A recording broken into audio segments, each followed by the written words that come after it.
నమస్తే అండి. ఆశ్రిత జ్యోతిష్యానికి స్వాగతం. మనం ప్రీవియస్ ఎపిసోడ్లో మేనమామ గండం గురించి తెలియజేసుకున్నాము.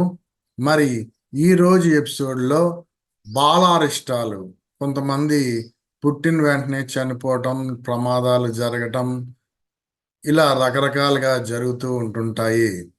సో ఆ విధంగా జరగడానికి గల కారణాలు ఏమిటి అంటే, వారు పుట్టిన టైములో అష్టమంలో రకరకాలైనటువంటి పాపగ్రహాలు ఉండటం, పాపగ్రహాల యొక్క దశలు నడవటం, ఇలా గండాలు ఉండటం, ఇటువంటివన్నీ జరుగుతూ ఉంటుంటాయి. ఒకవేళ అటువంటి గండాలు ఉన్నట్లయితే గా తల్లి తండ్రి గాని శాంతి హోమం చేయించడం అది మంచిది. అలాగే పాపగ్రహాలకి దానం చేయటం కూడా చాలా మంచిది. అప్పుడు ఆ పిల్లవాడికి ఎటువంటి దోషాలు లేకుండా ఉంటాయి. ఇది కాకుండా ఒకవేళ ఆ యొక్క సమయము సరైనదా కాదా అన్నది సిజరిన్ ముహూర్తాలు ఇటువంటి అయినా సరే, నేను సిజరిన్ ముహూర్తాల మీద కూడా వీడియో చేయడం అన్నది జరిగిందండి. ఎర్లీ డేస్ లో చేయడం జరిగింది. దాన్ని ఒకసారి చూడండి.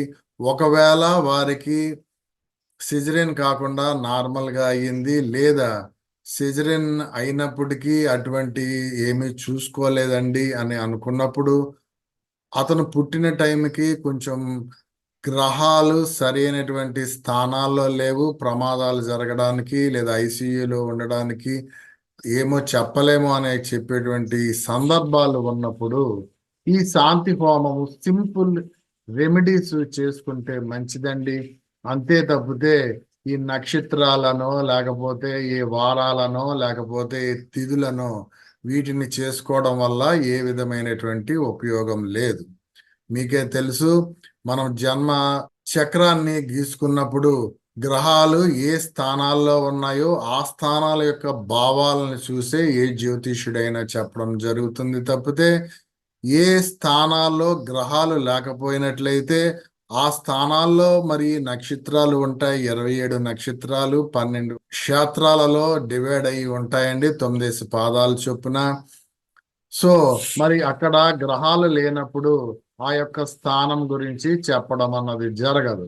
కానీ ఇక్కడికి వచ్చే టైంకి ఇదే జ్యోతిష్యులు ఈ నక్షత్రం సరిగ్గా లేదండి, ఈ నక్షత్రం సరిగ్గా పుట్టలేదండి అని ఇలా రకరకాలుగా చెప్తూ ఉంటుంటారు. అది అంతా ఒక అపోహ మాత్రమే. గ్రహాలు ఎక్కడ ఉన్నట్లయితే ఆ గ్రహాలు ఏ నక్షత్రం మీద ఉంటాయో అప్పుడే ఆ నక్షత్రాల యొక్క యాక్టివేషన్ అన్నది మొదలవుతుంది, లేకపోతే మొదలవ్వదు. సో గ్రహాలే కారణమండి సుఖ దుఃఖాలకి, అంతే తప్పితే నక్షత్రాలు అన్నవి కాదు. ఇందులో ముఖ్యమైనటువంటిది చంద్రుడు అండి. మీ లగ్నానికి చంద్రుడు పాపి అయి ఉన్నాడా, లేదా లేదా ఆ చంద్రుడు ఏ స్థానాల్లో ఉన్నాడు పాపగ్రహం అయి ఉండి ఆ దశలు నడుస్తున్నాయా పాపగ్రహాలు అన్న దాన్ని బట్టి మనకి ఆ పిల్లవాడికి బాలారిష్టాలు ఉన్నాయా లేదా అన్నది ఈజీగా మన యొక్క గురువు గారు చెప్పినటువంటి సూత్రాల ద్వారా తెలుసుకోవచ్చు. అయితే మీకు ఒక చిన్న శుభ సూచన అన్నది తెలియజేస్తున్నానండి. ఒక 2 వీడియోలు మాత్రమే. అవి ఏంటి అన్నది మీరు వీడియో మొత్తం అంతా చూడండి, అప్పుడు నేను మీకు చెప్తాను. సో ఆ వీడియోలో చూసినట్లయితే మీకు ఉచితంగా నేను మీ యొక్క జన్మ జాతకానికి సంబంధించి, ప్రశ్నలకు సంబంధించి నేను ఉచితంగా ఒక 2 వీడియోలు చేయదలుచుకుంటున్నాను. ఇది సంక్రాంతి కానుకగా మన వ్యూయర్స్ అందరికీ ఇది తెలియజేద్దామనే ఉద్దేశంతో, ఇది మీరు ఉపయోగించుకుంటారనేటువంటి ఉద్దేశంతో కూడా నేను చెప్పడం జరుగుతుంది. అది ఏంటి అన్నది వివరాలు మీరు పూర్తిగా వీడియో చూసినట్లయితే అది తెలుసుకోగలరు. అంతే తప్పితే మీరు వేరే వీడియోలో మీరు ఏ విధమైనటువంటి సందేహాలు అడిగినా మీ జన్మ జాతకం గురించి నేను చెప్పడం అన్నది జరగదు. అది ఒకసారి మీరు ఈ వీడియోని చూసి ఆ వివరాలు అన్నది తెలుసుకోండి. మరి ఈ బాలారిష్టము ఎప్పుడు కలుగుతుంది, ఎప్పుడు కలగదు, లేదా అనారోగ్యమే కలుగుతుందా ఏమిటి అన్నది ఒకసారి మనము తెలియజేసుకుందామండి ఇంకా వివరంగా. Let's start. ఈ ఆయుష్కారకుడు శనీశ్వరుడు అండి. సో శనీశ్వరుడు ఆ లగ్నానికి పాపి అయి ఉండాలి. అంతేకాదు అష్టమాన్ని శనీశ్వరుడు చూస్తే ఇంకా ఎక్కువగా ఆయుష్ క్షీణత అన్నది కలుగుతుంది. సో మేష లగ్నానికి శనీశ్వరుడు పాపండి. శనీశ్వరుడు 6వ స్థానంలో ఉండి 8వ స్థానాన్ని చూడటం వలన అష్టమ స్థానాన్ని పాపగ్రహము చూడటం జరిగింది. ఆయుష్ క్షీణించడం అన్నది జరిగింది. అంతేకాదు ఈ చంద్రుడు బాలకారకుడు. అది మగపిల్లలైనా ఆడపిల్లలైనా చంద్రుడు బాలకారకుడు అండి. సో ఈ చంద్రుడు మేషలగ్నానికి శుభుడే, కానీ శనీశ్వరుడు చంద్రుడిని పట్టుకోవడం కూడా జరిగింది. సో దీనివల్ల కారకత్వం కూడా పాపత్వం చెంది ఉన్నది. అలాగే గృహంలో కటకములో రాహు ఉన్నాడు. రాహు కూడా పాపి అండి.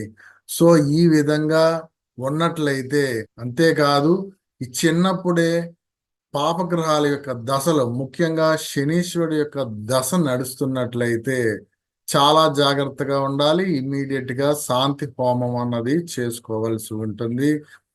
ఒకవేళ ఈ స్థానాలలో ఏదైనా శుభగ్రహాల యొక్క వీక్షణ ఉన్నట్లయితే, అంటే 1వ స్థానం గాని 2వ స్థానం గాని 7వ స్థానంలో గాని 8వ స్థానంలో గాని శుభగ్రహాలు ఉండి శుభ దశలు గాని నడుస్తున్నట్లయితే ఈ బాలారిష్టాన్ని నుంచి తప్పించుకోవడానికి ఆస్కారం ఉంటుంది. అయితే ప్రమాదాలు, అనారోగ్య కారణాలు ఇటువంటివి జరగడానికి ఆస్కారం ఉంటుంది. అంటే చిన్నప్పుడే ఐసీయూలో ఉండటం, లేదా కొన్ని అనుకోనటువంటి జబ్బులు రావటం, ఇటువంటివన్నీ జరుగుతాయి.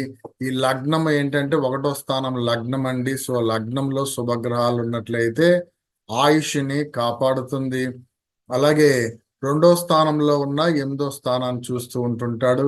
8వ స్థానంలో ఉంటే మాత్రం ఇక్కడ శనీశ్వరుడు చూడటం వల్ల శుభగ్రహాల యొక్క దశ, ఆ యొక్క బలం అన్నది బాగా తగ్గిపోతుంది. సో ఈ విధంగా ఈ శుభగ్రహాలు ఈ స్థానాలలో, అంటే 8వ స్థానాన్ని చూడకపోయినట్లయితే, అలాగే లగ్నాన్ని కూడా చూడకపోయినట్లయితే కొంచెం అపశృతులు జరగడానికి ఆస్కారం ఉంటుంది. కాబట్టి ఇమ్మీడియట్ గా శాంతి హోమం అన్నది చేయవలసి ఉంటుంది. నేను ఉదాహరణకి ఒక మేష లగ్నాన్ని తీసుకుని ఈ స్థానాలలో అశుభ గ్రహాలు ఉన్నట్టుగా నేను తీసుకుని అది ఏ విధంగా సంకల్పాన్ని చెప్పాల్సి ఉంటుంది అన్నది నేను ఉదాహరణగా తీసుకోవడం జరిగిందండి. ఇక్కడ చూడండి, అది కుమారుడైతే కుమారుడు, కుమార్తె అయితే కుమార్తె. ఇక్కడ తల్లి గాని తండ్రి గాని ఆ పిల్లవాడిని ఒడిలో తీసుకుని హోమాన్ని చేయవలసి ఉంటుంది. మమ కుమార జనన కాల మేష లగ్న, ఎందుకంటే నేను మేష లగ్నాన్ని తీసుకున్నాను కాబట్టి మేష లగ్న, ఇక్కడ పాపగ్రహాలు అన్నిటికీ హోమం చేయవలసి ఉంటుందండి. చతుర్థ స్థానంలో పాపగ్రహం ఉంది. చతుర్థ స్థాన, అది ఏ నక్షత్రంలో ఉంది చెప్పడం జరుగుతుంది. చతుర్థ స్థాన పునర్వసు నక్షత్ర చతుర్థ పాద స్థిత, అంటే ఆ గ్రహము ఏ నక్షత్రం మీద ఉంది, ఏ పాదంలో ఉంది అన్నది చెప్పవలసి ఉంటుంది. ఇక్కడ నేను ఉదాహరణకు తీసుకున్నాను. ఆ చతుర్థ స్థానం, ఆ పాపగ్రహము ఏ నక్షత్రమే ఉందో, అలాగే అది ఏ పాదంలో ఉందో అది చెప్పుకోవాల్సి ఉంటుంది. చతుర్థ స్థాన పునర్వసు నక్షత్ర చతుర్థ పాద స్థిత రాహుగ్రహ దోష నివారణార్థం. అలాగే షట్ స్థాన హస్తా నక్షత్ర చతుర్థ పాద స్థిత శనిగ్రహ దుర్దోష నివారణార్థం. అలాగే సప్తమ స్థాన విశాఖ నక్షత్ర ద్వితీయ పాద స్థిత బుధగ్రహ పీడ పరిహారార్థం. అలాగే నవమ స్థాన పూర్వాషాఢ నక్షత్ర తృతీయ పాద స్థిత శుక్రగ్రహ దోష పరిహారార్థం. ఇవన్నీ పాపగ్రహాలకి విడివిడిగా చెప్పాలండి. శుభగ్రహాలకి ఒకేసారి చెప్తే సరిపోతుంది. ఆయురారోగ్య భాగ్య వృద్ధి అర్థం, ఎందుకంటే మేషలగ్నానికి గురువు, కుజుడు, రవి, చంద్రుడు, కేతువు శుభులు కాబట్టి అన్ని ఒకసారి చెప్పచ్చు. పాపగ్రహాలకి అలాగే అన్ని ఒకసారి చెప్పడానికి లేదు, దేనికి దానికి సపరేట్ చేయాలి. ఆయురారోగ్య భాగ్య వృద్ధి అర్థం గుర కుజ రవి చంద్ర కేతు గ్రహ శుభ ఫల వ్యాప్యార్థం శాంతి హోమం కరిష్యే అని చెప్పి సంకల్పం చెప్పి శుభగ్రహాలకి ఎక్కువ సమయం గాను, పాపగ్రహాలకి తక్కువ సమయం గాను ఈ శాంతి హోమం చేయవలసి ఉంటుంది. ఇవన్నీ చేసిన తర్వాత ఆ బ్రాహ్మణులకి ఈ పాపగ్రహాలు ఏవైతే ఉన్నాయో ఆ పాపగ్రహాల యొక్క వస్త్రం ఏదైతే ఉందో, శనీశ్వరుడికి నలుపు వస్త్రము, బుధుడికైతే ఆకుపచ్చ వస్త్రము, శుక్రుడికైతే మొతక తెలుపు వస్త్రము. అదే పాపగ్రహాలు గురు కుజ రవిచంద్రులైతే గురువుకైతే పచ్చటి వస్త్రము, కుజుడికైతే ఎరుపు వస్త్రము, రవికైతే గోధుమ వస్త్రము, చంద్రుడికైతే తెలుపు వస్త్రము. ఈ విధంగా ఆ వస్త్రాలు, ఆ యొక్క ధాన్యాలు, ఉదాహరణకి ఇక్కడ శనీశ్వరుడు కాబట్టి నల్ల నువ్వులు, బుధుడు కాబట్టి పెసలు, శుక్రుడు కాబట్టి అలసందలు లేదా బొబ్బరలు, అలాగే రాహు కాబట్టి మినుములు.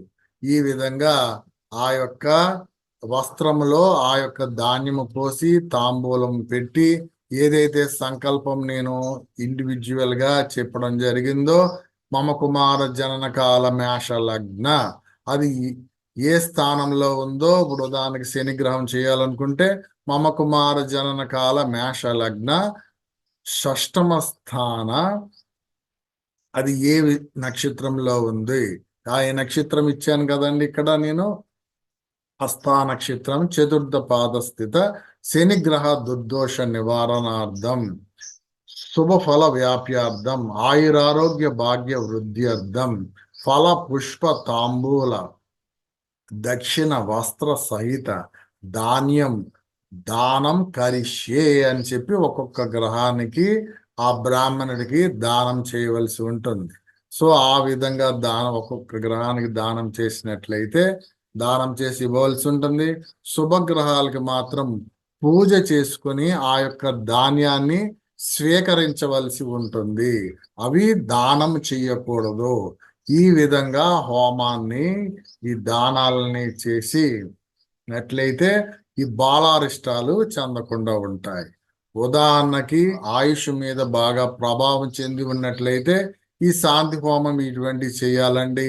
ఒకవేళ ఆయుష్ మీద ప్రభావం లేదు అనుకున్నట్లయితే శాంతి హోమం చేయవలసిన అవసరం లేదు. కానీ ఆ గ్రహాలకి అంటే అనారోగ్యం, ఇప్పుడు సపోజ్ ఈ 6వ స్థానంలో శనీశ్వరుడు ఉన్నాడు, ఈ 8వ స్థానాన్ని చూడట్లే, 8వ స్థానం బాగుందని అనుకున్నామండి, అనారోగ్య బారిన పడతాడు. సో అటువంటి అనారోగ్యం బారిన పడినట్లయితే అనారోగ్యము రుణాలు అనారోగ్యం బారిన పడతాడు. కాబట్టి ఆయురారోగ్యం కోసం మనం దానం చేసినట్లయితే సింపుల్ గా సరిపోతుంది. తప్పితే రకరకాలైనటువంటి చెప్పేటువంటి పూజారులు కావచ్చు లేదా జ్యోతిషులు కావచ్చు, ఎన్నో లక్షలు ఖర్చు పెట్టి చేయాల్సిన నెసెసిటీయే లేదు. సింపుల్ గా చేసుకున్నట్లయితే సరిపోతుంది. ఇవి నేను చెప్పడానికి ముఖ్య కారణము, మీ ఇంటిలో గాని అటువంటి అనారోగ్య బారిన పడి లేదా చాలా చావు బ్రతుకుల మధ్య ఊగిసలాట ఎవరైనా ఉన్నట్లయితే వారికి ఇది ఎంతో ఉపయోగకరంగా ఉంటుందనేటువంటి ఉద్దేశంతో నేను ఈ వీడియో చేయడం జరిగింది. ఇది నా గురువు గారు ఇచ్చినటువంటి ఈ గ్రంథాల ద్వారా నేను మీకు అది తెలపడం అన్నది జరుగుతుందండి. ఇంకా నేను మొదట్లో నేను చెప్పడం జరిగింది, ఇందులో విశేషం ఏదో ఒకటి చెప్తాననేసి.